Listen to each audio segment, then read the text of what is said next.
Welcome to Mugglecast, your weekly ride into the Wizarding World fandom. I'm Andrew. I'm Eric. Micah. And I'm Laura.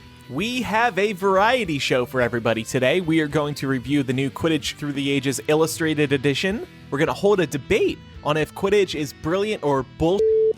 We're going to discuss some emails and play a game, which is Avada Kedavra Imperio Love Potion. But we're going to use Love Potion in a non-creepy way, because love potions in the books are actually very creepy and wrong. Yeah, consent is important. But first, a PSA.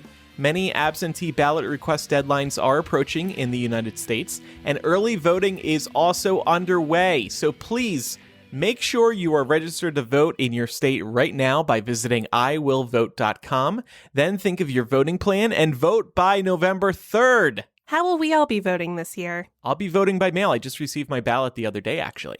Same. I got my mail-in ballots in my mailbox right now. Same here. I requested my mail-in ballot. I have received it, but I'm still contemplating whether or not I want to actually go either to an early voting site or to my polling site on November 3rd, because I just don't feel comfortable that if I do it by mail-in, it's going to get there and or if it'll be counted. So we'll see.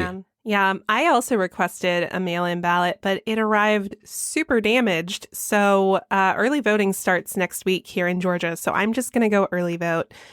And for anyone who might be like myself or Micah and thinking about going to vote in person after requesting an absentee ballot, just be sure to bring your unfilled ballot with you to your polling place so that you can surrender it and vote in person. Really great point. And just one other organization to mention is powerthepolls.org. I think I mentioned this on last week's episode, but there is a shortage of poll workers out there this year, expected given everything going on with coronavirus. But I think, as we all know when we've gone out to vote, generally speaking, those that work the polls are a little bit older than we are. And given the risks for everything around coronavirus, numbers are significantly down. So if you have the opportunity to go out and volunteer on November 3rd, or even before with some of the early voting sites, you can check out powerthepolls.org. They have all the information there for you. And by the way, some states are willing to pay more this year for poll workers because they are a little more desperate than usual.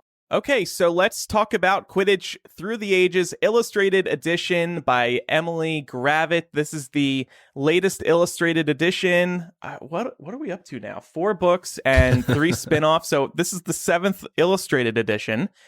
Little caveat, though, to start this. We will be discussing the work of the illustrator and not so much the author.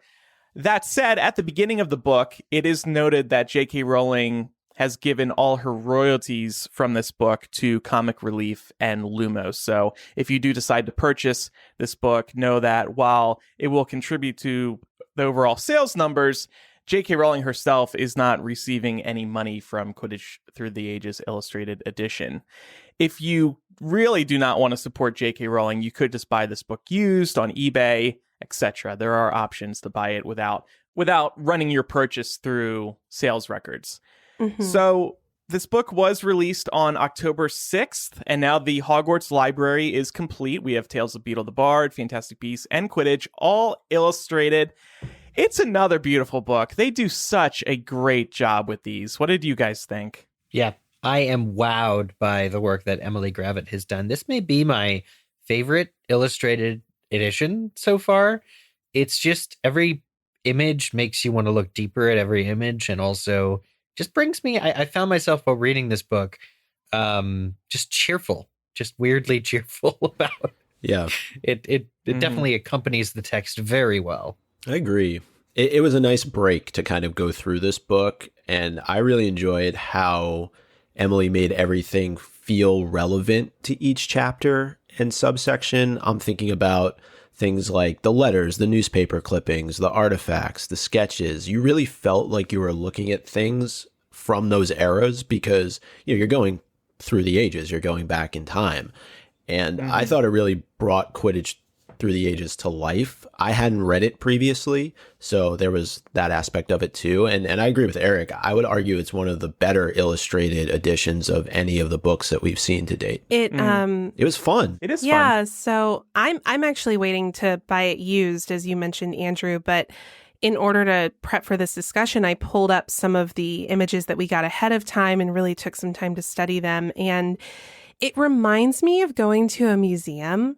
Like, have you ever been to like a flight museum where they show you like the history of flight? And so you can see all the old uniforms and patches. Yes. And like old technology. That's what this really reminds me of. So I'm really excited to get my hands on it when I get a chance, because I really do want to do a deep dive. And speaking of history, something immediately struck me about this book, the paper stock in it. I hate to focus on paper stock, but it feels a little grittier than the other. It needs to be said. Yeah. Yeah, it feels different than the other illustrated editions. And I can confirm it is different, because after I filled up these pages, I went to my other illustrated editions and filled up those pages, and they're a lot smoother. So I don't know if they were going for, maybe this paper's more eco-friendly, or maybe they wanted it to feel more like a history book. I think that's it, man. Your books have to be really well loved. It's like whenever Andrew gets a book, he fills up the page. I do that. I smell it. Well, yeah, that's normal. Well, that is something else. That is something else entirely. I smell all my books too. But yeah, no, I agree. The paper stock is different. And, the term for it, I learned this word within the last week, epistolary novel.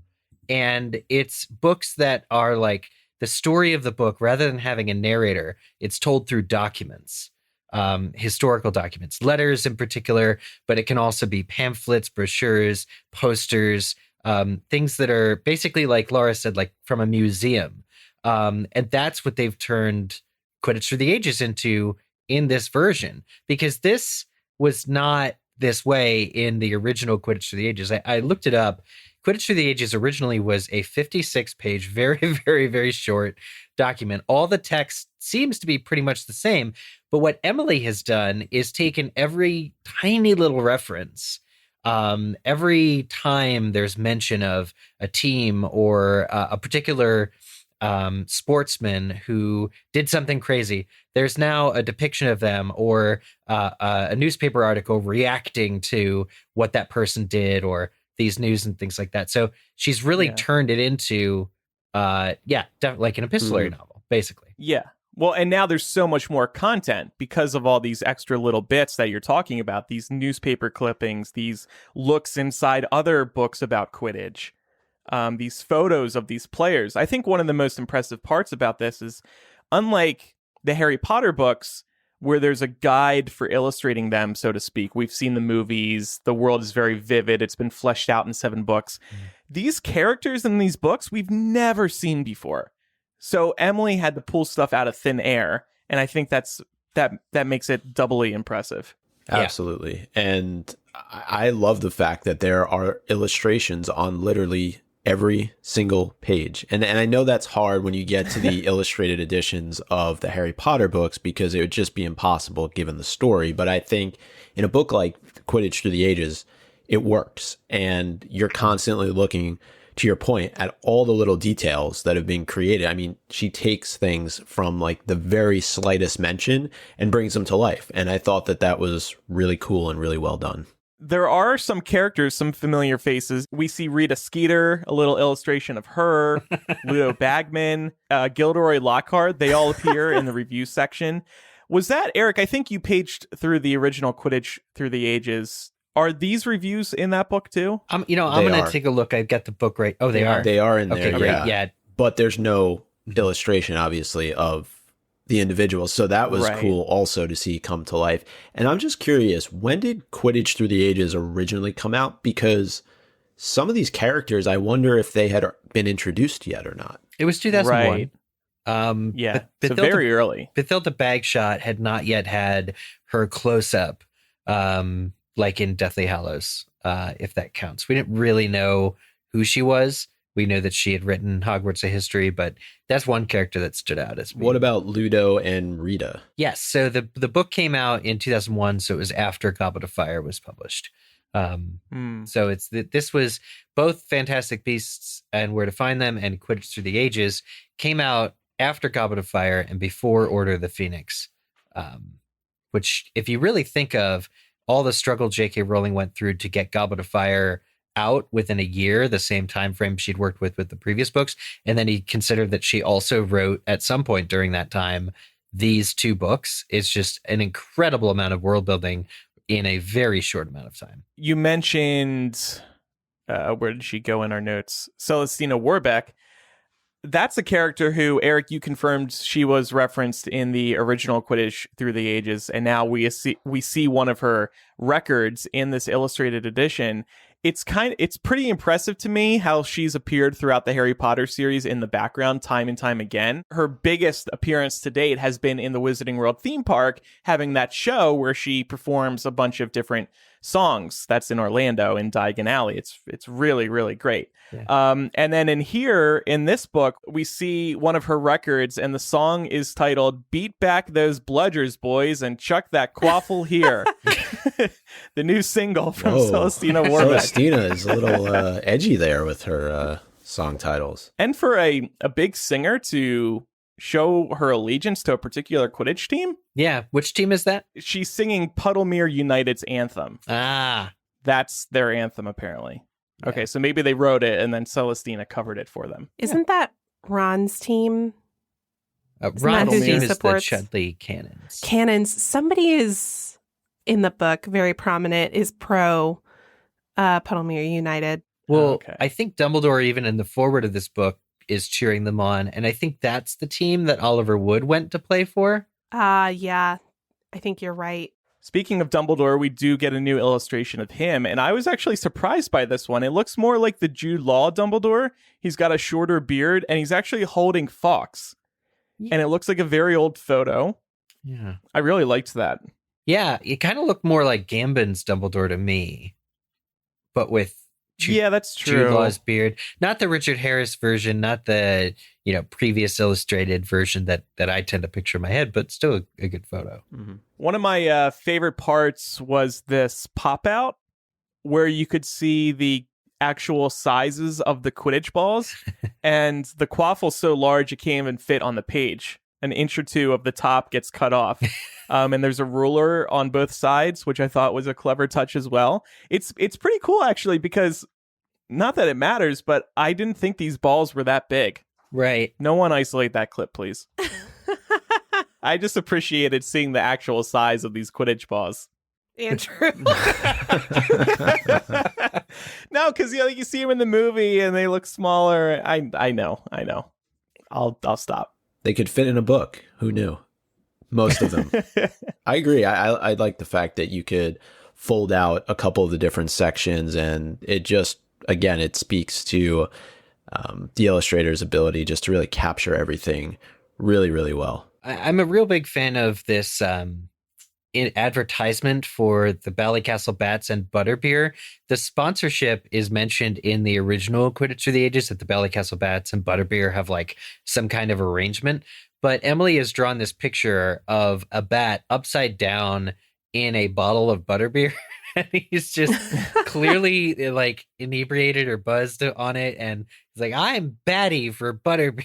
It's just something that, again, you feel like it really could have happened. And it's just a cute ad. Like if I saw that on a roadside or in a print magazine, I would definitely want to go try butterbeer, the favorite drink of Batty the Bat. Before we wrap up, do we have any favorite illustrations that we wanted to call out? Obviously, Eric just touched on one. Yeah, I really liked on page 80 and 81, we see the team uniforms of Britain and Ireland.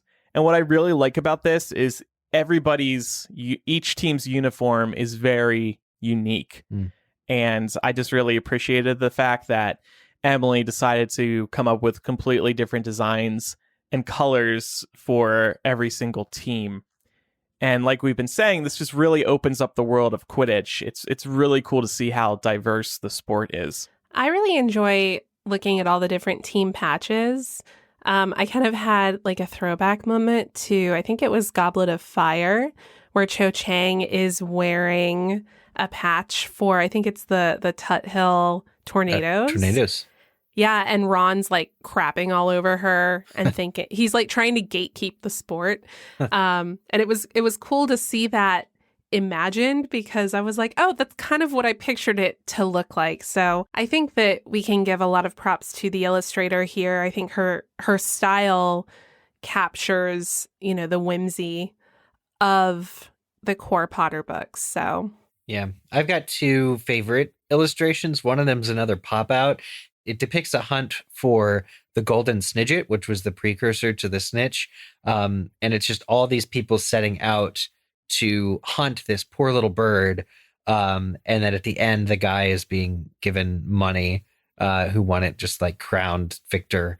But the other one is, again, it looks like a historical tapestry. It's depicting the first ever Quidditch World Cup where something like 700 new fouls were discovered. But among them, there was 100 vampire bats that were conjured to attack the other team and the players, and also somebody with a broadsword that wanted to go decapitate the keeper. So if this sounds crazy, it's because it is, but Emily actually illustrated this scene, and it's a crazy 2-page illustration of that particular event. Yeah. And for me, on page 50, I'm always a fan of the Daily Prophet, but there's a really cool article all the way back from 1883, and it's almost full page, actually, and it's called Bring Back Our Baskets. And there's a huge issue with standardized baskets and getting them to be the right size. And it's just a really funny article, but I thought very well done. And then Eric, kind of going off what you were talking about with that first Quidditch World Cup, just all of these little cards that appear throughout Quidditch Through the Ages that showcase the different Quidditch fouls. It's just funny. Look, it's almost like they're cartoonish, and it's something that you would just kind of go through and see in the Sunday paper or see online. But I just thought it was really cool to kind of look at those individual fouls and the way that she was able to bring them through life in these kind of like baseball trading cards, the way that she did them. You know what else I just noticed while we've been sitting here talking? The page numbers are in golden snitches, but the golden snitch is actually flying around the page. So every time you turn the page, the golden snitch is at a different position on the page. Sometimes it's hiding behind a graphic. Sometimes it's upside down within another graphic. Sometimes it's at the top of the page. I thought that was a really nice touch. I got to tell you, trying to find specific pages was real maddening for me. I literally was just trying to do that for the Bring Back Our Baskets Daily Prophet article, and I couldn't tell what page it was. I had to flip back a couple pages to find a snitch, and I didn't realize that. That darn snitch. Yeah, now I'm realizing that. It's all over the page. That's pretty cool. All right, so that is Quidditch Through the Ages Illustrated Edition. We're going to debate Quidditch in a moment because I'm realizing there's a lot of problems with this sport. First, we wanted to take a quick break to tell you about something that requires no debate: Third Love. Third Love can help you find your new favorite bra with high-quality, comfy styles starting at just $45. They use millions of different measurements to design bras with all-day comfort and support. And they stand behind their products. If you don't love it, exchanges and returns are free for 60 days. I've been wearing Third Love's 24/7 perfect coverage bras for the last couple of years, and they are heavenly. They're super supportive while still being mega comfortable with memory foam cups, no slip straps, and scratch-free bands. That's because Third Love creates better bras that focus on what matters: keeping you comfortable. No shortcuts, no substitutions. And they have so many styles now, from modern stripes to lace that actually feels soft to their #1 rated classic t-shirt bra. There's a style and fit for everyone. Third Love knows there's a perfect bra for everyone, so right now they're offering our listeners 10% off your first order. Go to thirdlove.com/mugglecast to find your perfect fitting bra and get 10% off your first purchase. That's thirdlove.com/mugglecast for 10% off today. So now that this new illustrated edition is out, I wanted to have a debate about Quidditch. I've been thinking about this for a few years, actually. It's always bugged me, the rules of Quidditch, and my skepticism about the sport goes all the way back to being in high school when my TV tech teacher really hated Quidditch. He thought it was such BS because of what I'm about to talk about. So here's how this debate is going to roll. Laura and myself are going to argue that Quidditch is really stupid, and then Micah and Eric will argue that Quidditch is actually brilliant. I'll kick things off. The biggest issue with Quidditch is that everything rides on the golden snitch. You can score as many points as you want with other balls, but once you catch the snitch, the game is over, and whoever has the most points wins. This is unbelievably stupid for reasons like this. If Gryffindor has scored only 20 points, and Slytherin has 180 points, and if Gryffindor then catches the snitch, thereby ending the game, they'll still lose. And Gryffindor couldn't go for the snitch because they don't have enough points to win the game if they catch it. But they'd have to keep an eye on it and protect it to keep Slytherin from catching it. And if Gryffindor sees where it is, then obviously Slytherin is going to figure it out too and then go for it. And then another example of why this is dumb. Your team can do so well scoring so many goals, and yet all that really matters is catching that snitch. Both teams could just focus on catching the golden snitch the whole time, and then the game would be over in 5 minutes. Yeah, and as if the rules of this game weren't, overly complicated enough, this is actually a very dangerous game. I was doing some research and found NPR was reporting that in real life Muggle Quidditch, concussions make up 20% of Quidditch injuries. That's people that we know who have actually played Quidditch. And now, of course, athletics have a certain accepted risk, but we have to think about the mechanics of Quidditch. Quidditch is played in the air with modes of transport that are literally 1 to 2 inches thick. There are no restraints on brooms, as evidenced in Prisoner of Azkaban. When Harry faints and falls off his broom, he would have probably hit the ground and died if Dumbledore hadn't caught it last minute, but you can't always count on Dumbledore to be there, clearly. I mean, we learned that later in the series. But it's just not reasonable to expect the injection of certain elements to make a sport challenging. But bludgers, they're intended to create a certain amount of challenge in the sport. They can cause serious damage, again, as evidenced by the bludger that breaks all the bones in Harry's arm. Plus, this bludger was cursed. So the sport can be tampered with and can cause serious injury and or death. Then you have to depend on players all operating in good spirit. So we have examples of Slytherin players deliberately hitting Gryffindor players with their clubs in order to try and throw a match. It's just bananas that, one, we've already pointed out how the scoring system makes zero sense. On top of it, you're really incentivizing people to turn this sport into a bloodbath in order to try and satisfy a ridiculous scoring system. And I know that, Eric and Micah are going to try and make the case for the importance of building teamwork. And I agree with that. Teamwork is a really important skill to build, but you can build it somewhere else. There's Wizard's Chess, there's Gobstone's Club, there's tons of other areas where you can learn to work collaboratively with people that won't get you killed. Yeah. I rest my case. Well said. Security nightmare. All of those issues with the balls. You can curse them and stuff. And a final point, the brooms. Yes, those, no restraints on the brooms. You could easily fall off. Plus, some of them vibrate. And that's just going to be distracting. Only if they're bewitched. Which clearly they can or be. battery operated.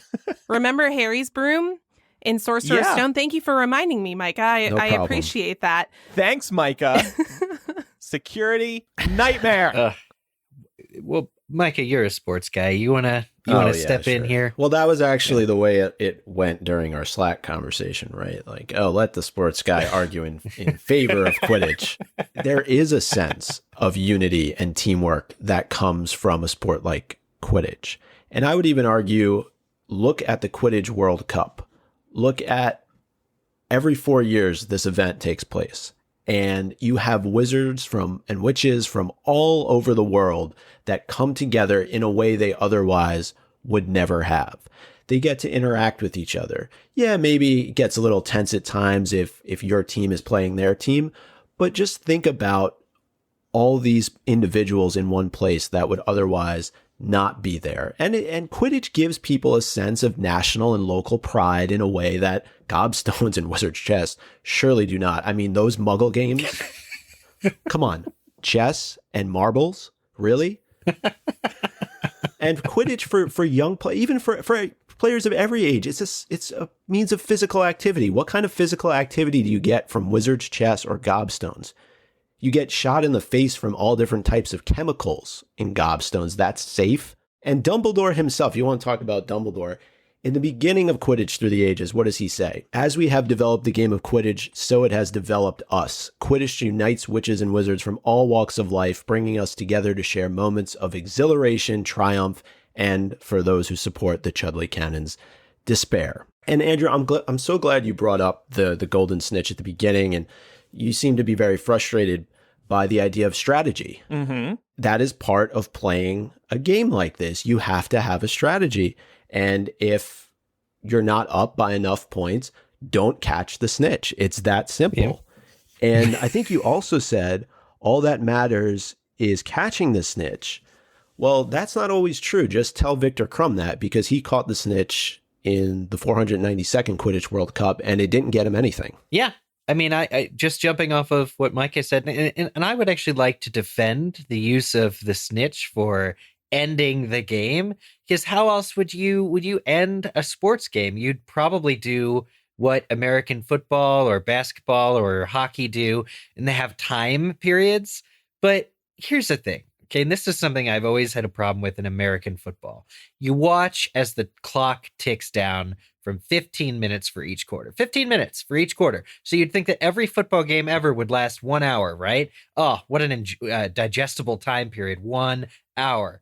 But the clock stops every time there's an out of bounds or a foul. It's false advertising. Games take forever. Football takes forever. There's overtime. What's the point in timing a game if there's going to be overtime anyway? Extra innings. With Quidditch, none of this matters. You play until the snitch is caught, and that's it. And then it's over. It just makes sense. There's actually, I would say, a little bit of a thrill in knowing that Quidditch matches, having just reread Quidditch Through the Ages, can last as early as 3.5 seconds. Or as much as, I think, several weeks. This is exciting. And also, talk about bang for your buck with a sporting event. If you go and have tickets for a game that ends up lasting several days, that is prime investment there, right there. So, another aspect is baseball, basketball, football, hockey, they all rely on one ball or puck. The entire team, this huge group of individuals, are all focusing on just one ball. It looks ridiculous. It's boring and lame. In Quidditch, team members have designations that mean that they're all up to something different. The beaters are worried about the bludgers. The chasers are worried about the quaffle and the keeper, and the snitch is found by the seeker. So as an audience member, it's got to be more pleasing to have players doing different objectives. And you get to see the thrill of the chase with the seeker, and you get to watch them all do their own individual things. And finally, I think the claim of danger as it pertains to being on broomsticks or working with these balls that are cursed to hit you is greatly exaggerated, because everyone has magic. Even Harry it's basically an outpatient for losing all the bones in his arm. It's just an overnight mend. It's fine. Everybody's fine. Magic fixes everything. The increase in danger is mitigated by the presence of magic and healing spells. So I would argue that Quidditch is a great time. It is exciting and fun, and the added danger and speed makes it one of the most exciting sports we could ever conceive of. Well, I'll give you that having multiple balls in a game is more interesting than a single ball. That's a good point. There's a lot more happening, so it's a little more entertaining. But no timing is a benefit. The Quidditch match could last a week. That's exciting. A week. If you like, who has time for that? Well, they have classes to get to. Not to mention, nobody has time. Showers to take. Like showers. What are you going to do? Lock the audience in the auditorium for however long the game lasts? Like, that's just not feasible. Mm-hmm. Well, you got to eat. You got to sleep. they could just vanish their sweat. Got to use the bathroom.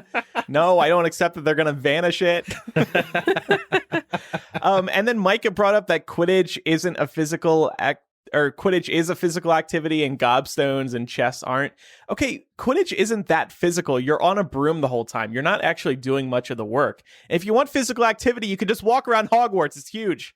The funny thing, though, too, talking about danger, is that Quidditch actually seems to be one of the less dangerous sports that are introduced in Quidditch Through the Ages. There's one where you're under like rocks that are like falling on people's heads, and your heads have a cauldron on them, and there were just a lot of like more dangerous sport. I think 100 people went out to play that one game, and 98 of them died.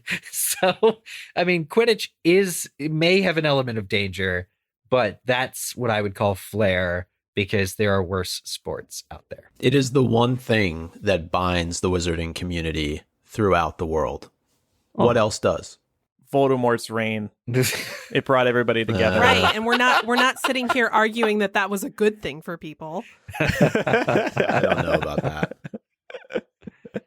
Oh, man. Well, a much more Any civil other points debate to than make? what we've seen Yes. over the last few weeks. In recent weeks, for sure. Well, that's because we're doing it over Zoom.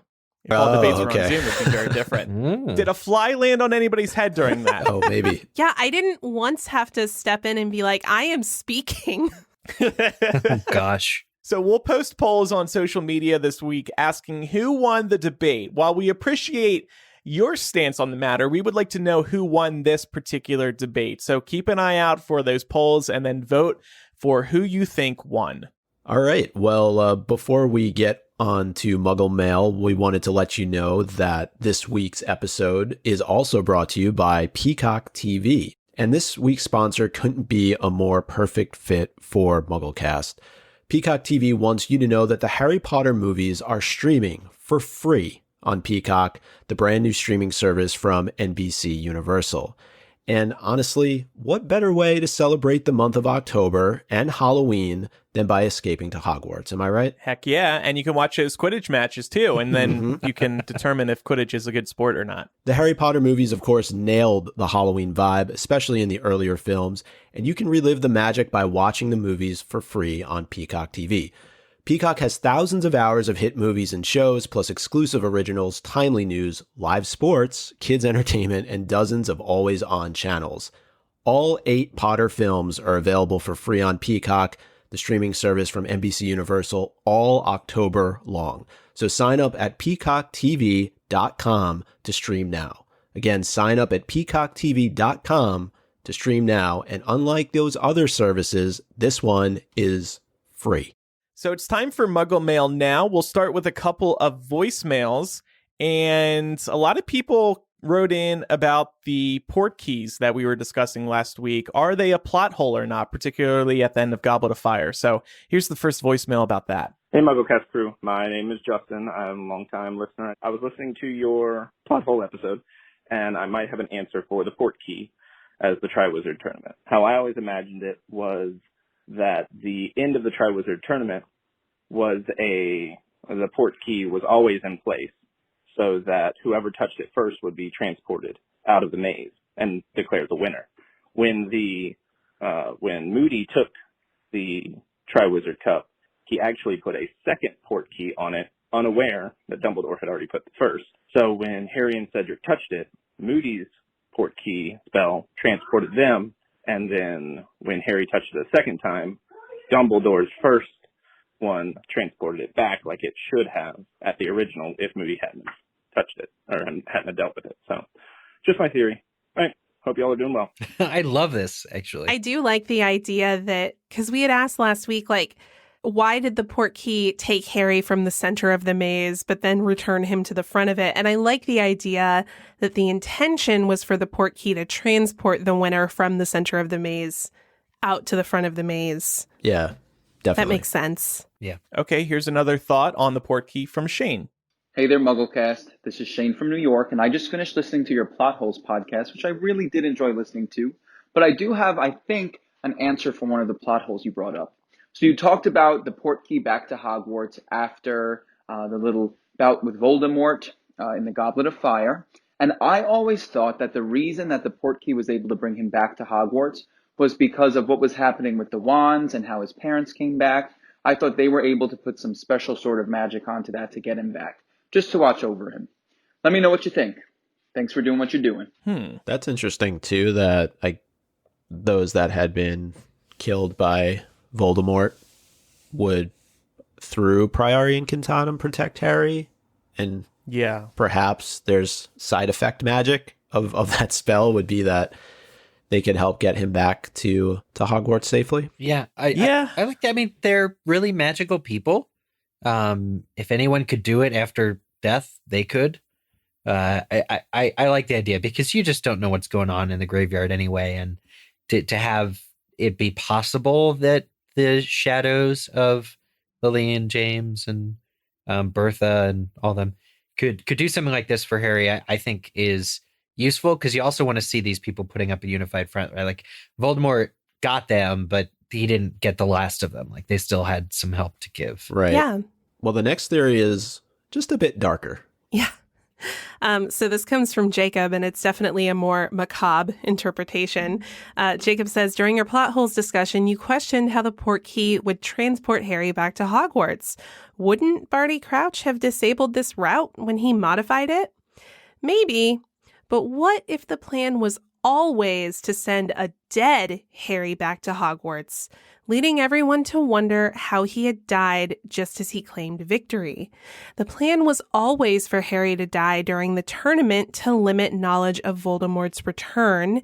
If his body never showed up back at Hogwarts, there would have been a lot more suspicion. Wow. I like that a lot. Yeah, So I like it too. You guys are dark. I love each of these three various theories. I probably subscribe to Justin's over the others, but I like them all. Yeah. And like I said, a lot of people wrote in. There were many different ideas in terms of what went on with that portkey. So thanks to everybody who contributed their thoughts on that. Yeah. Moving on in Muggle Mail. This one comes from James. Hi, Mugglecast. Regarding your discussion of the trace last week, I've thought a lot about how the trace works, and I have what I think is a workable, unified theory on how it works. To me, it has always been a two-step process. First, the trace detects all magic around every wizard under 17. Then, somehow it searches around them to see whether there are any of-age wizards nearby who could have cast it. If there aren't, meaning the only person who could have cast the spell is the underage wizard, it sets off an alert or auto-generates an owl to Mafalda Hopkirk. This would explain, for instance, why Harry doesn't get in trouble when Tonks does magic at 4 Privet Drive, but Dobby drops the pudding. There's no adult wizard nearby, so Harry gets blamed. Love the show. Can't wait to hear your thoughts. Yeah, I mean, this is one way to explain it. Mm-hmm. I always thought that they based it around whether there are any adult wizards who regularly reside there. Hmm. And also, I don't know, there's part of me that thinks, like, if the Ministry saw their own Aurors, like, going to collect Harry Potter, like, if they knew about that, I feel like, I don't know how that would have gone. Probably not well.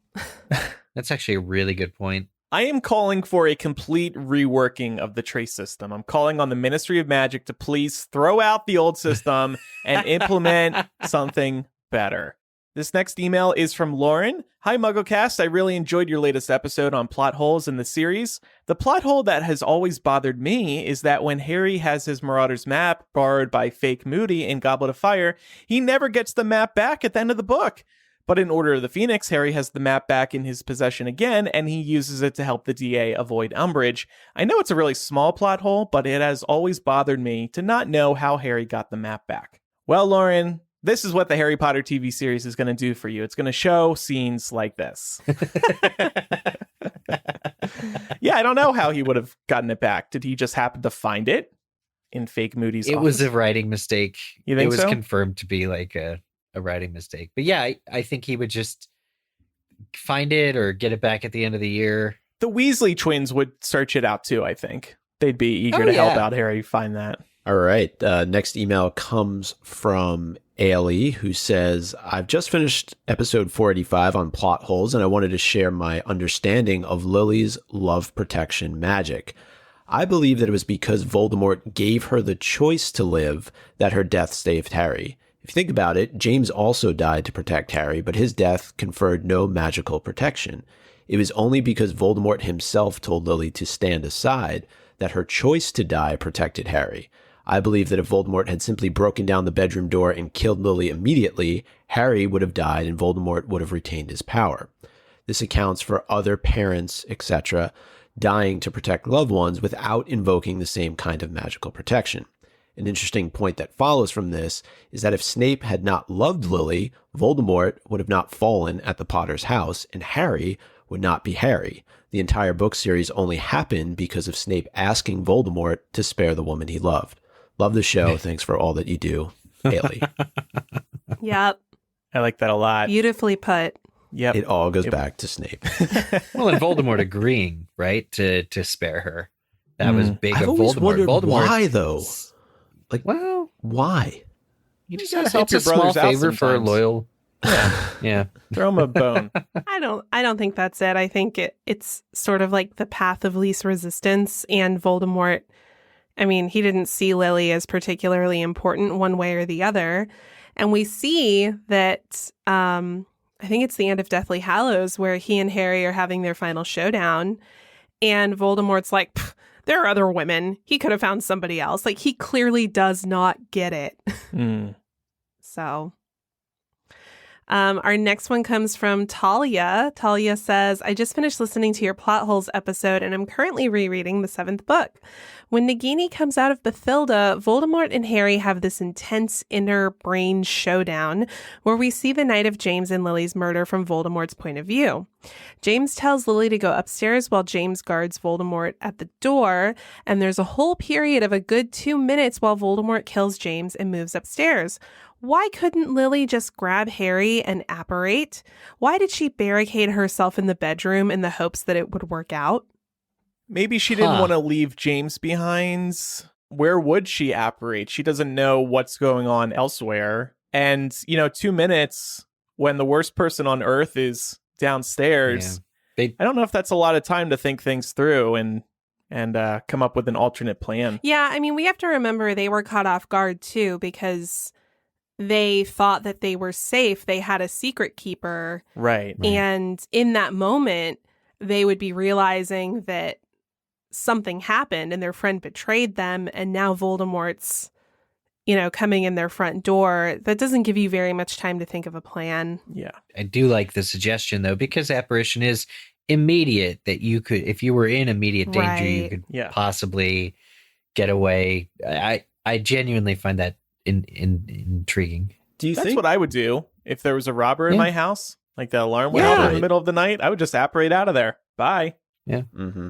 Do you think Voldemort could trace her, though, somehow through wormholes or... Oh, maybe.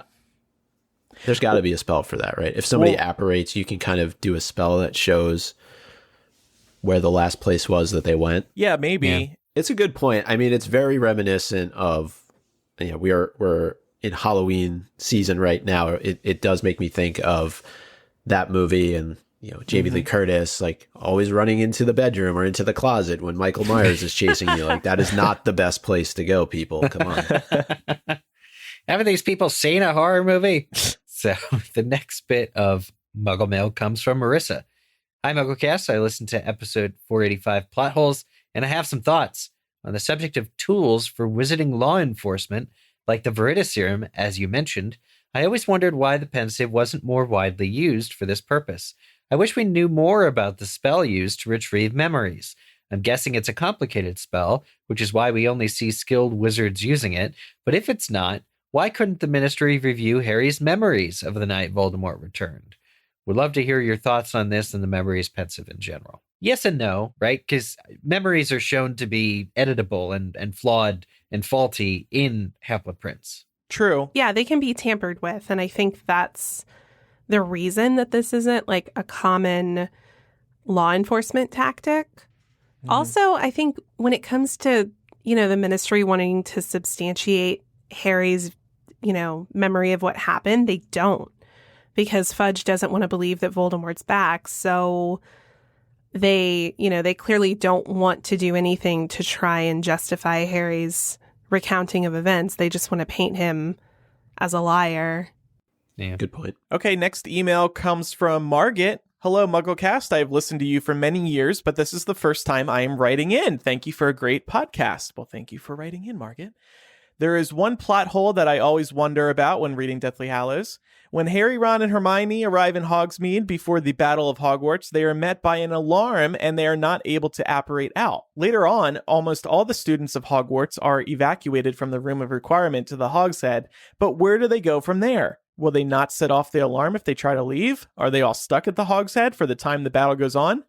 Would love if you would discuss this one. Greetings from Norway. I do think a lot of those students end up fighting in the battle, so it's probably just one of those things where it's on, so it doesn't matter if alarms are going off at that point. Yeah, True. all hell is broken loose. I mean, I suppose, could they use the flu network in the Hogshead? Like, could some of them Oh, go home that way? Obviously, possibly. this would be a lot of students because the goal was to only allow students who were of age to fight.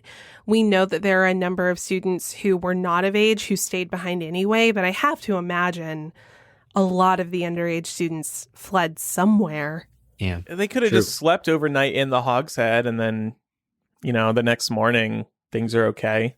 I think the biggest deal is that Hogwarts is under direct attack, but the Hogshead is not.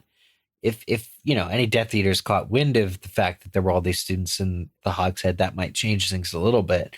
But for now, they're just trying to get somewhere that's not, burning. Yeah, Right. well, you know what was said. Gringotts was the safest place in the world, except perhaps the Hogshead. The goats Plus- protected them. Yeah. The goats were Grab a standing guard dirty glass outside. of butterbeer and wait out the storm. Don't mess with an angry goat. Yeah. That hoghead in there behind the bar breathes fire. Exactly. Fire whiskey. You mess with the goat, All right. you get the horns. This last email from Mike is a doozy, so buckle up. Oh, gosh. Oh, God. He says, "Hi, love the show. Been listening since '06, hardcore from '06 to '09, and off and on since then.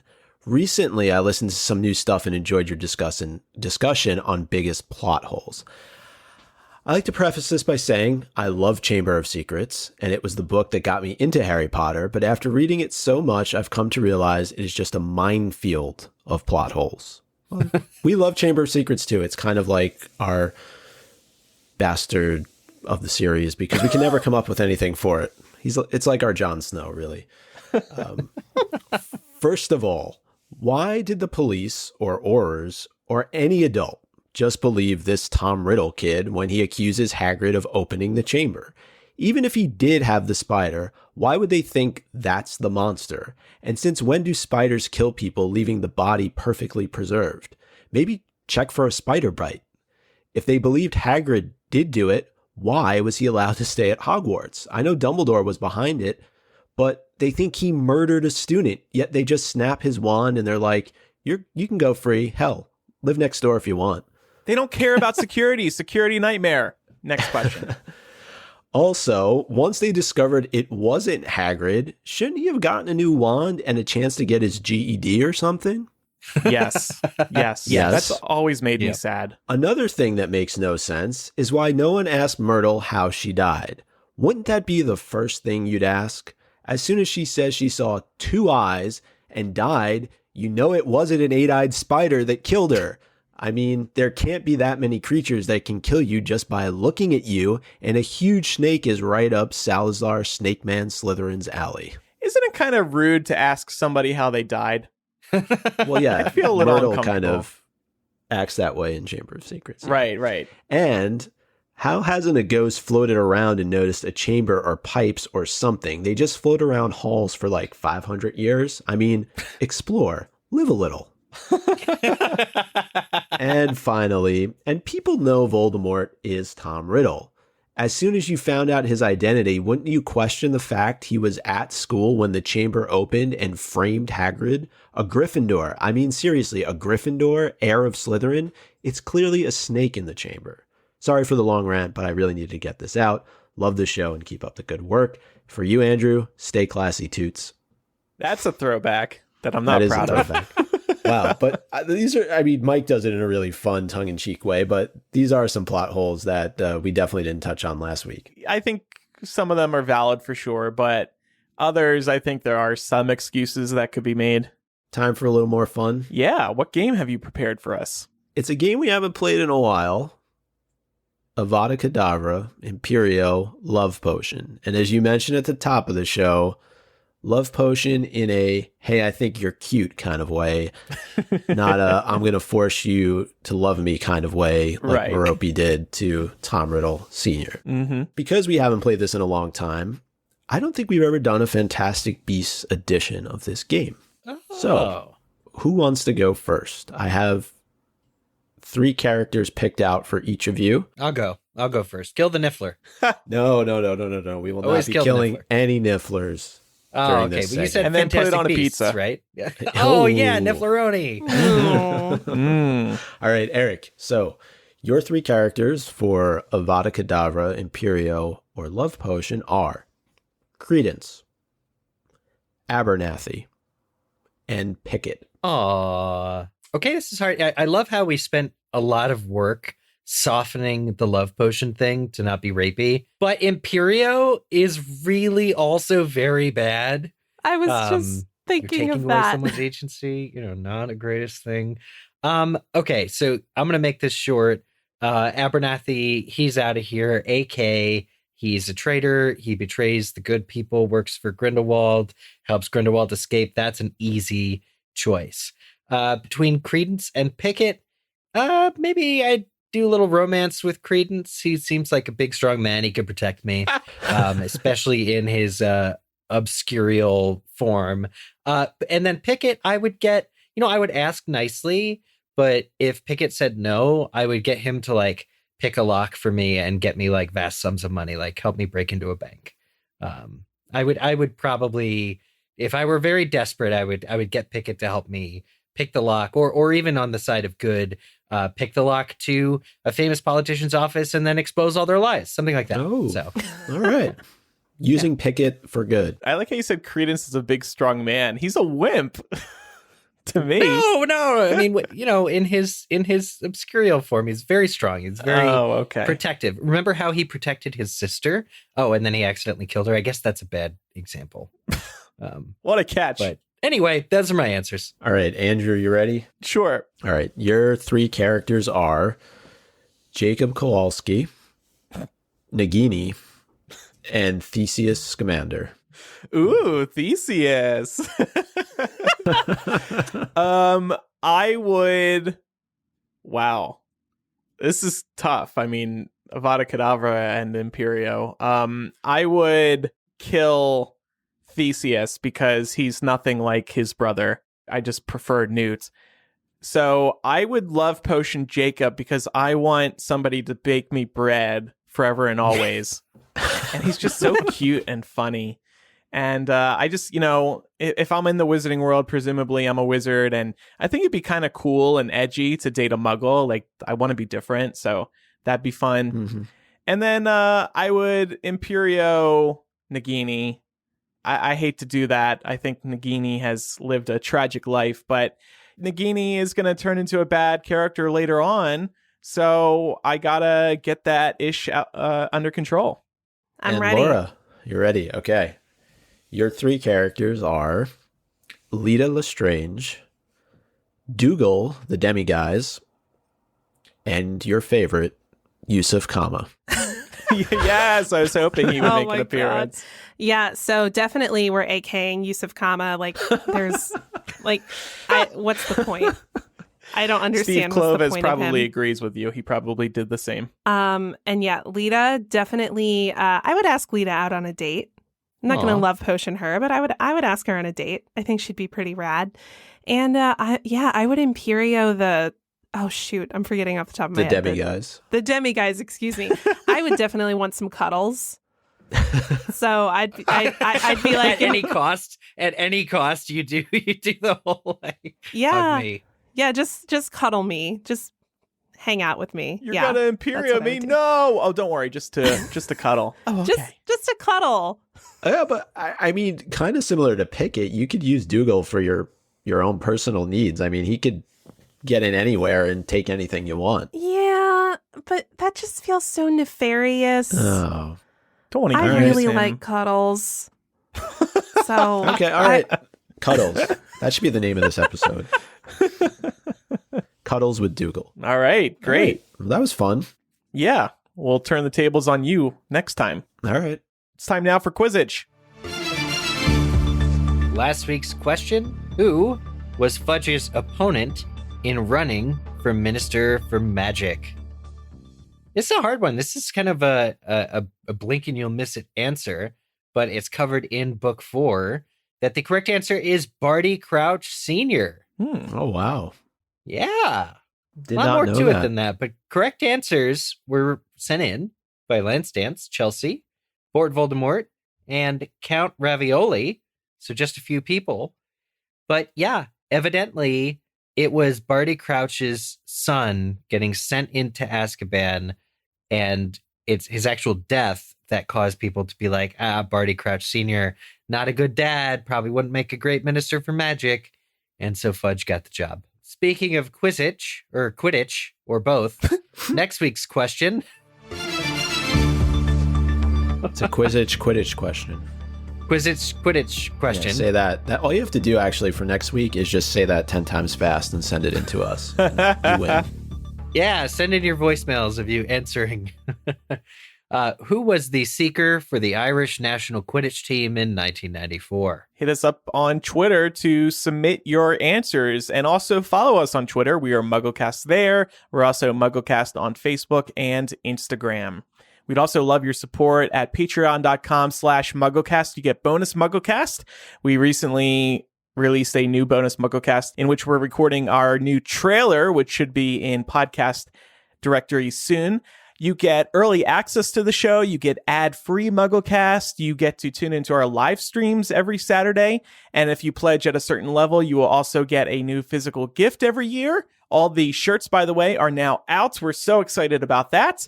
And we'll host a international Wear Your Mugglecast t-shirt day soon once we start seeing that final batch of shirts go out to our lovely patrons. And you can also get a personalized video thank you message from one of the 4 of us. And many more benefits. There's a ton over at patreon.com/Mugglecast. So thank you, everybody, for your support. We really appreciate it. And we are a weekly podcast thanks to you all. If you have any feedback, you can email mugglecast@gmail.com or go to mugglecast.com and use the contact form there. Or call us, 1-920-3-MUGGLE. That's 1-920-368-4453. Or just use the voice memo app on your phone and then email that file to mugglecast@gmail.com. All right, I think that concludes this week's episode. Thanks, everybody, for listening. I'm Andrew. I'm Eric. Micah. And I'm Laura. Goodbye. Bye. Bye. I'm gonna go cuddle with my demi guys now.